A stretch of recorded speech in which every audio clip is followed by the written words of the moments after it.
નમસ્કાર, ન્યૂઝ બુલેટિનમાં આપનું સ્વાગત છે। હું છું પંકજ શર્મા। શરૂઆત મહત્વપૂર્ણ ખબરથી।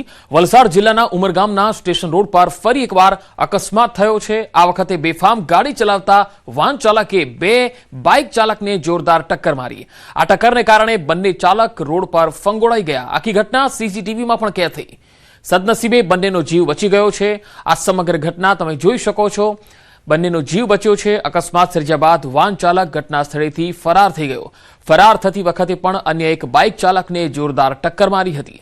આ મામલે હવે પોલીસે પણ સીસીટીવી ફૂટેજના આધારે અકસ્માત સર્જનાર વાહન ચાલકને શોધવા કાર્યવાહી હાથ ધરી છે। તો વલસાડથી આ તસવીરો આવી રહી છે। વધુ માહિતી મેળવીએ। સંવાદદાતા ભરત સિવાઢેર જોડાયા છે વલસાડથી। ભરત, અકસ્માતને લઈને પોલીસને કોઈ કડી હાથ લાગી છે કાર ચાલક વિશે?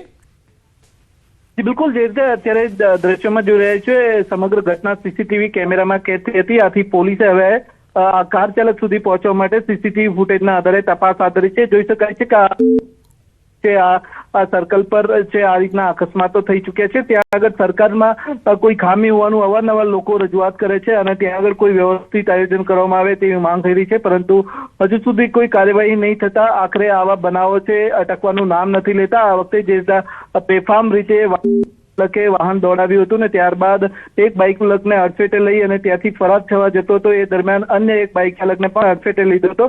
આ સમગ્ર ઘટના મામલે હવે ઉમરગામ પોલીસે તપાસ હાથ ધરી છે અને શક્ય છે કે ટૂંક સમયમાં જે સીસીટીવી ફૂટેજના આધારે જે વાહન ચાલક છે એ પોલીસે હાથે લાગે। ભરત, આજે બાઇક ચાલક છે જે ઈજાગ્રસ્ત થયો છે, શું તેના તરફથી કોઈ ફરિયાદ પોલીસમાં દાખલ કરાઈ છે? હજુ સુધી આ મામલે કોઈ ફરિયાદ દાખલ થઈ નથી, પરંતુ જે રીતે સોશિયલ મીડિયામાં મુદ્દો ચર્ચાનું કેન્દ્ર બન્યું છે ને પોલીસ સુધી પણ વાત પહોંચી છે। આથી પોલીસે આ મામલે છે સીસીટીવી ફૂટેજના આધારે તપાસ હાથ ધરી છે। જે બાઇક ચાલક છે બંને બાઇક ચાલકોની પૂછપરછ પણ કરવામાં આવી રહી છે। જી ભરત, આભાર માહિતી આપવા માટે।